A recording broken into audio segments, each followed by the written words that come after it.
Hi everybody, मैं हूं नेहा आपके साथ और आप देख रहे हैं एनबीटी टेकेट। और आज हम बात करने वाले हैं एक ऐसे वीज़ा प्रोग्राम की जो इंडिया और बाकी देशों के हाई नेट वर्थ लोगों के लिए अमेरिका का दरवाज़ा खोल देता है, और वो है EB-5 इमिग्रेंट इन्वेस्टर प्रोग्राम। ये प्रोग्राम आपको और आपके पूरे परिवार को ग्रीन कार्ड दिला सकता है। बस शर्त ये है कि आप अमेरिका की इकॉनमी में पैसा लगाइए और नौकरियां बनाइए।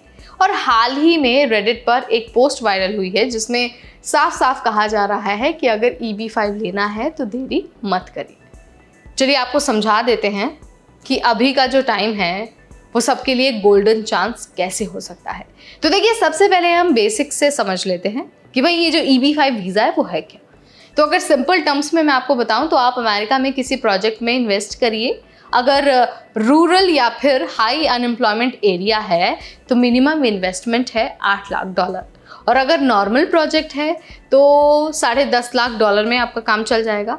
इस पैसे से कम 10 फुल टाइम जॉब्स आपको क्रिएट करने होंगे जो अमेरिकी लोगों को मिलेंगे, और बदले में आपको और आपकी पूरी फैमिली को मिल जाता है ग्रीन कार्ड, यानी कि US का परमानेंट रेजिडेंट।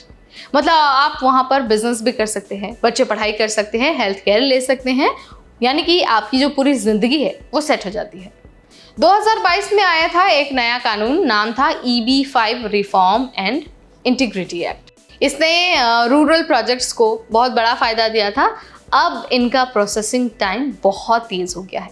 रिपोर्ट्स में आया है कि कुछ केस तो 1 साल से भी कम में अप्रूव हो गए हैं, जो पहले कभी हुआ ही नहीं था। लेकिन ध्यान ये रखना है कि ये फास्ट प्रोसेसिंग हमेशा नहीं रहेगा। जैसे जैसे लोग ज़्यादा अप्लाई करेंगे, टाइमलाइन फिर से लंबी हो जाएगी। अब ज़रा यहाँ पर बात कर लेते हैं बैकलॉग की। तो देखिए, इंडिया और चाइना जैसे देशों से बहुत लोग EB-5 अप्लाई करते हैं।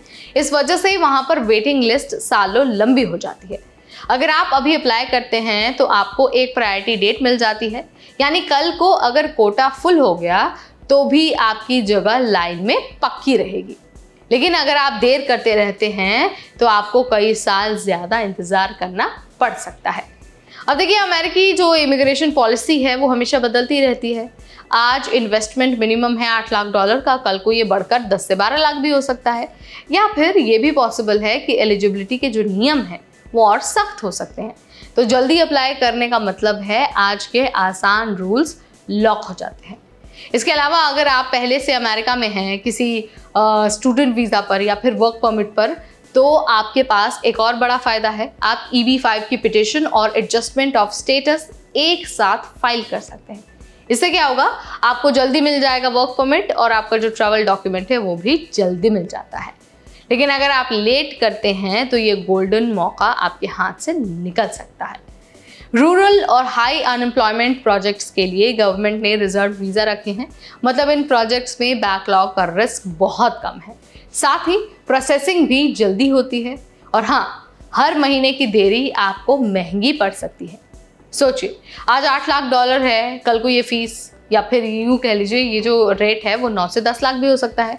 आज 1 साल टाइम लग रहा है प्रोसेसिंग का, हो सकता है कि अगले वक्त 5 साल भी लग जाए। तो भाई, आपको अब देरी नहीं करनी है, अदरवाइज सालों का इंतज़ार आपको करना पड़ सकता है, लाखों का एक्स्ट्रा खर्च भी आपको झेलना पड़ सकता है। तो यहाँ मैंने आपको EB-5 का पूरा अपडेट दे दिया, बता दिया है कि ये क्या है, कैसे ग्रो कर रहा है, और आपको अभी सतर्क होने की ज़रूरत क्यों है। आप इस बारे में क्या सोचते हैं, आपका विचार क्या है? Let me know in the comment section. इस वीडियो में फिलहाल इतना ही। Till then, this is me Neha Upadhyay, signing of.